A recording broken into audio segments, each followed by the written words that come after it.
The desert was still that morning, as if the world itself held its breath. No birds, no rustle of leaves, only the faint hiss of wind sliding over dunes, carrying whispers from 1,000 years before. The sand here was not dead. It remembered. It remembered the rise and fall of kingdoms, the bootprints of conquerors, the dark stains where armies had bled into the earth and disappeared. Now, another empire had come to carve its name into this silence. Far away, in marble halls cooled by fountains, the imperial court believed this war would be brief, one swift campaign to silence a troublesome frontier power. The empire's banners had flown over half the known world, over river valleys thick with grain, over mountain passes hung with snow, over glittering coastal ports where merchants paid in gold just for the privilege of docking. The emperor himself had promised victory before the summer sun reaches its highest arc. He was not a man accustomed to being wrong. The generals he sent were veterans of decades of war, men who had broken sieges, crushed rebellions, and ridden at the head of 1,000 cavalry charges. They did not doubt their success. Their enemy, a confederation of desert tribes, feared for their raids but dismissed as scattered, disorganized, and hopelessly outmatched. The court had little interest in understanding the land or the people. After all, what could the sands offer against the steel of the empire? At the head of the imperial expedition rode General Cassian Marcellus, a soldier whose very name carried weight in the capital. Born into a family of senators, he was as much politician as warrior, eloquent in council, ruthless in battle. He had won his first command at 22 and never lost a campaign since. Cassian believed in order, a world divided neatly between rulers and ruled, command and obedience. On the other side, unseen beyond the dunes, waited Emir Tariq ibn Rahman, leader of the largest tribal confederation the desert had seen in generations. Tariq's power was not born from titles or armies drilled on parade grounds, but from the loyalty of men who had shared the hardship of the desert with him since boyhood. He knew every dry well, every seasonal wind, every treacherous dune. Where Cassian fought for imperial glory, Tariq fought for the survival of his people. They had never met, but already they were bound by destiny. This war had not started with a grand declaration, but with something smaller: caravans plundered, envoys murdered, a string of raids along the empire's frontier outposts. Imperial governors cried for reinforcements. Merchants complained their goods could no longer pass safely. The desert tribes denied involvement in some of the attacks, but Cassian saw no reason to negotiate. The emperor's orders were clear: end the raids. Break their leaders. Secure the desert. And so, the legions gathered. Tens of thousands of men, their armor gleaming under the sun, marched to the beat of war drums. Engineers constructed siege engines meant for walled cities they would never see. Supply wagons groaned under sacks of grain, amphorae of wine, and barrels of water, lifelines in the arid void ahead. The cavalry led hundreds of fresh horses, bred in the green hills of the empire, untested under desert heat. To the people of the capital, it was a spectacle of imperial might. To those who understood the desert, it was an omen of disaster. From the first step onto the sand, the army entered a land that did not welcome strangers. Daylight was a furnace, shadows sharp as blades. By night, the temperature plunged, and the wind cut like glass. Armor became a prison of heat, water skins emptied faster than they could be filled. Yet Cassian pressed forward, confident that discipline and numbers could outmatch any hardship. He measured progress in miles marched and supply tallies, not in the health of his men. Tariq, watching from far ridges, saw something else. The empire's greatest strength, its heavy infantry, its strict formations, its reliance on supply lines, was its greatest weakness here. The desert did not fight fair. It did not allow neat formations. It killed slowly, invisibly, without a single arrow loosed.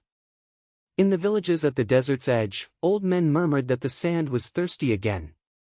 Traders refused to follow the army's trail, warning of mirages and winds that could strip flesh from bone. But for every warning, Cassian had a counter: maps drawn by imperial surveyors, scouts trained in mountain and forest warfare, and the unshakable belief that an empire of steel could not be undone by dust. Still, the signs began to gather. First, the disappearance of 2 mounted patrols. Then, smoke on the horizon where no villages stood. The army's water train slowed as more guards were needed to protect it. The desert tribes had not shown themselves in force, yet every man in the ranks felt them. Like wolves pacing the edge of a firelight, they were there, waiting. And so, under a merciless sun, the empire's fate began its long march into the heart of the desert, a march from which it would never truly return. The first days were deceptively calm. Under a pale dawn, the imperial army stretched across the sand in perfect order, columns of infantry in tight ranks, cavalry patrols fanning out like ripples on a pond. Standards fluttered, shields caught the light, and for a moment it seemed the empire's will could indeed command the desert. But the desert does not break in a day. It waits. Every step pressed heavy iron-shod sandals into yielding sand. The soldiers cursed the grain that slipped beneath their feet, turning each mile into a grind of muscle and will. Heat radiated from above and below, the sun scorched their faces while the ground baked the soles of their boots. The armor that had been a source of pride now became a punishment. The chainmail trapped heat, the helmets burned against their brows, and sweat poured in rivers that could never be replenished fast enough. Water was rationed, 2 ladles in the morning, 2 in the evening, and already the men whispered that the barrels on the supply wagon seemed lighter than they should. Cashin had ordered a vast supply line, carts laden with grain, salt, meat, wine, and most precious of all, water.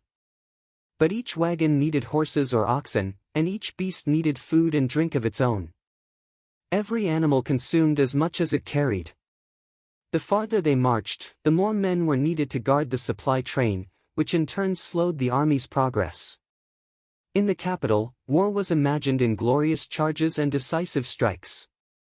Out here, victory was measured in whether a column could reach the next well before the skins ran dry. Discipline held in the early mornings, when the air was still cool and the horizon lay sharp. By midday, order frayed. Helmets tilted back to catch stray breezes. Marching songs faltered into silence. Leather straps cracked under the strain. The officers barked at stragglers, threatening punishment, but punishment meant nothing when your tongue felt like sandpaper and your vision swam with heat haze. Cashin rode along the lines, his expression unreadable beneath his crested helm. He told his captains to keep the men moving, speed was the only protection in hostile territory. But the soldiers knew the truth, speed was already impossible. On the 5th day, the first wagon disappeared. It had been part of a supply detachment lagging behind the main force, guarded by 20 men. By the time a search party found them, the wagon was gone, the guards dead, their bodies stripped of weapons and armor. The survivors swore they had seen riders crest the dunes, their horses as swift as shadows, their robes blending with the sand. No pursuit could catch them, they vanished before the alarm spread. Cashin ordered tighter formations and doubled the guard on the water wagons. But the effect was the opposite of what he hoped. The men began to fear what they could not see. Every dust cloud on the horizon looked like a raiding party. Every shadow at dusk seemed to move. At night, around campfires dimmed to avoid detection, soldiers told each other stories, of caravans swallowed by sandstorms, of wells poisoned in the night, of ghosts that walked the dunes. Some swore they heard voices on the wind calling their names. In the officer's tent, arguments broke out over whether to take a longer route toward a known oasis or push straight across the open desert to save time. Cashin refused to deviate from his plan. The desert is an obstacle, not a foe, he said. We will cross it as we have crossed mountains and seas. But the desert was listening. By the 10th day, water stores had dropped alarmingly. Wells marked on imperial maps turned out to be dry or filled with brackish sludge. Scouts returned pale and trembling, swearing they had been followed by riders who kept just beyond bowshot. The army's edges began to fray, men falling behind, animals collapsing in the heat, carts abandoned when their wheels sank into soft sand. And all the while the horizon seemed to ripple with unseen movement. Somewhere out there, Tariq's riders were watching, waiting for the moment the Empire's strength would crack. That moment was coming. At first, they appeared only as shapes in the heat haze, wavering outlines that could have been tricks of the eye. The men told themselves it was nothing. Mirage. Exhaustion. Shadows on the horizon. But shadows can move. And these did. On the 12th day, a column of cavalry sent ahead to scout the route failed to return. By nightfall, the campfires burned lower, the silence between the men thick with dread. At dawn, 2 surviving riders stumbled back into camp, their horses lathered and stumbling. Their story came out in fragments, flashes of movement in the dunes, arrows from nowhere, comrades falling before they could even draw swords. The enemy had not attacked in force. They had struck once, fast, and melted away. It was not a battle, it was a warning. Far from the Imperial lines, Emir Tariq watched through a spyglass. He had no intention of meeting Kashan in a pitched battle, at least not yet. His riders knew the desert like a second skin. They could disappear into the dunes, travel by night, strike without being seen until it was too late. To him, this was not just warfare, it was erosion. Day by day, hour by hour, he would strip the Imperial army of its water, its food, its morale. He didn't need to break them with a single blow, the desert would do most of the work for him. Within the Imperial camp, paranoia spread faster than the heat. Sentries reported seeing riders cresting a dune, only to vanish when approached. Supply wagons arrived at checkpoints with their guards missing, no sign of struggle, just gone. Kashan ordered all troops to stay within sight of the main column. Patrols were halved. Marching speed slowed further. And in the strange stillness that followed, the army began to feel hunted. At night, the winds carried distant hoofbeats. No one could tell if they were real or imagined. The men could not understand the enemy's ways. The Empire's wars were fought on open fields, where both sides could see each other's banners, hear the clash of steel, and count the dead. Here, there were no banners, only the desert swallowing its victims whole. In contrast, Tariq's warriors saw the Imperial soldiers as lumbering prey, heavily armed but clumsy, trapped by their own rigid formations. Where the Empire valued discipline and hierarchy, the desert tribes valued speed, freedom, and unpredictability. Every advantage belonged to them. On the 15th day, the tension snapped.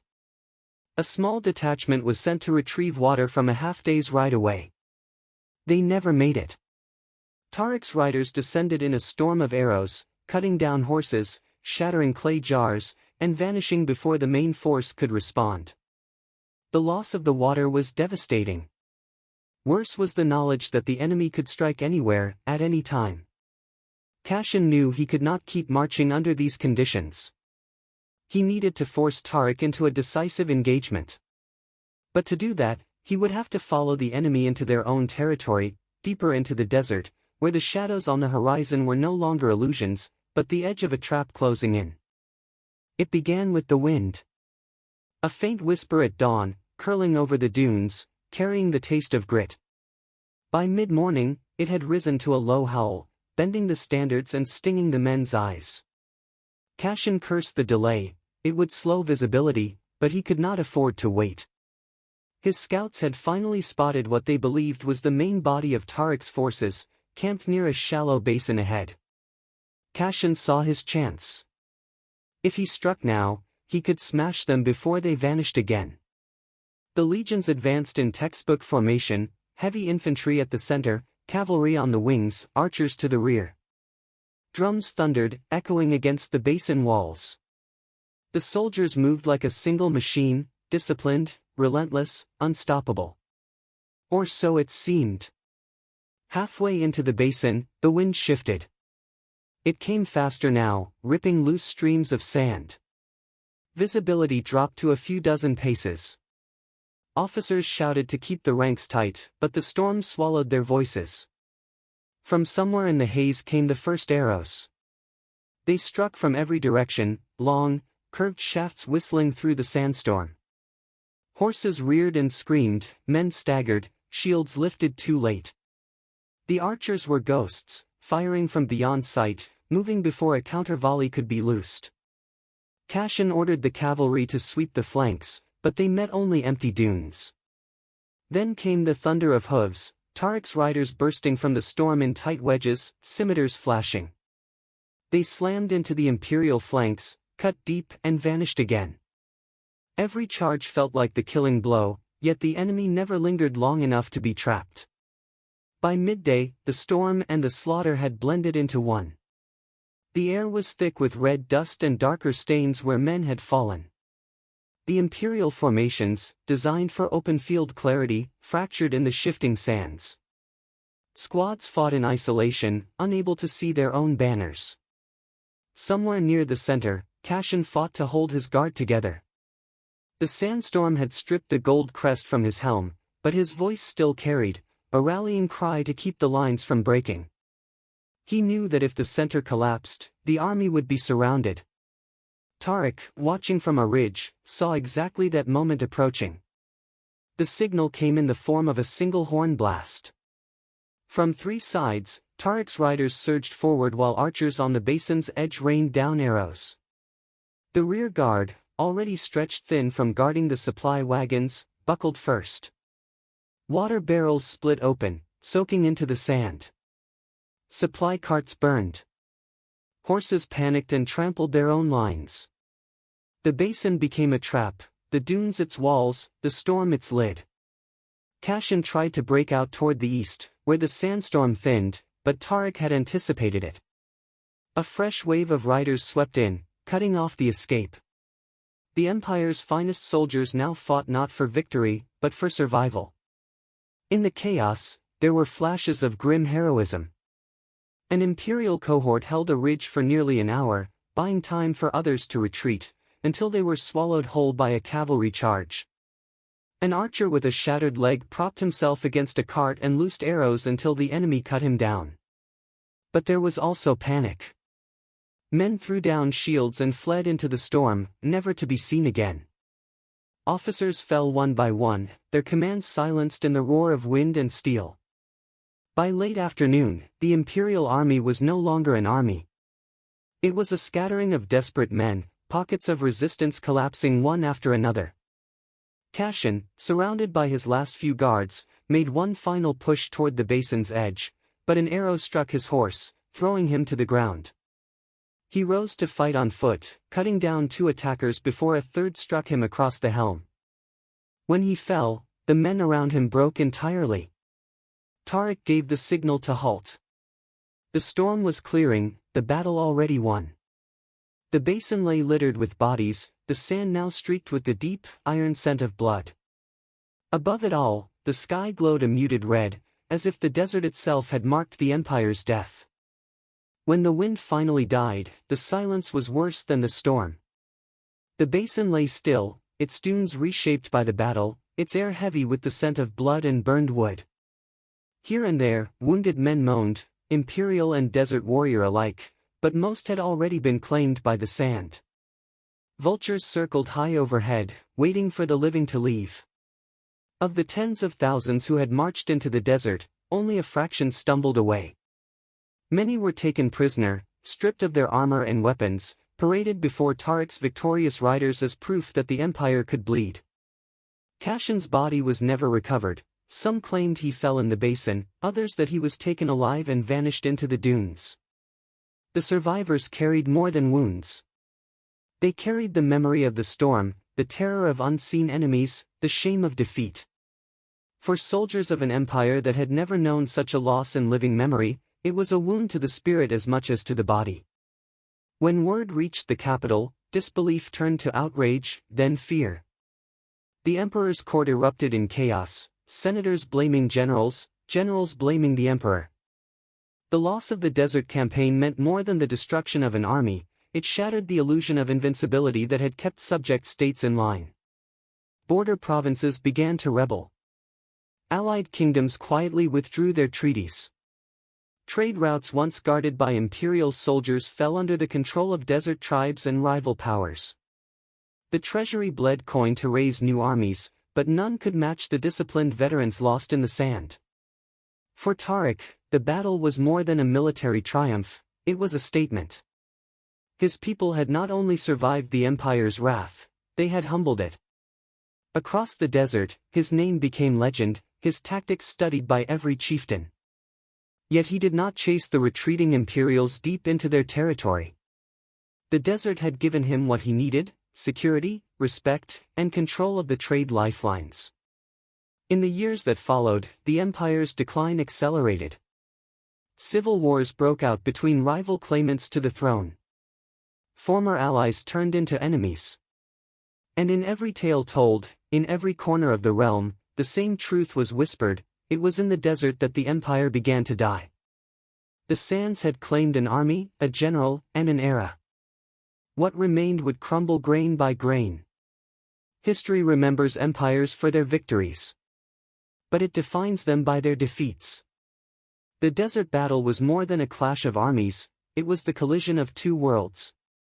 One vast and orderly, believing discipline and numbers could bend any land to its will. The other born of the sands themselves, knowing that survival depends not on strength alone, but on understanding the ground beneath your feet. Kashan's march was a masterpiece of imperial confidence undone by the one element no general can fully command: the land itself. Tariq's victory was not simply in the lives taken, but in the lesson delivered, that adaptability will always outlast rigidity, and that an enemy who knows the terrain holds the true high ground. In the years that followed, the desert tribes continued to thrive, their independence secured for a generation. The empire, meanwhile, fought desperately to patch the cracks in its borders, never again able to project power with the same certainty. The sands had stripped away its illusion of permanence.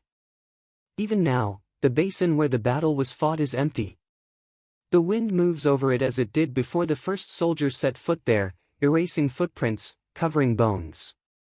To stand there is to understand the truth every conqueror must face: the land keeps its own counsel. The desert gives nothing for free. And when an empire falls to the sand, it is not lost in a single moment, it is carried away, grain by grain, until only the wind remembers its name.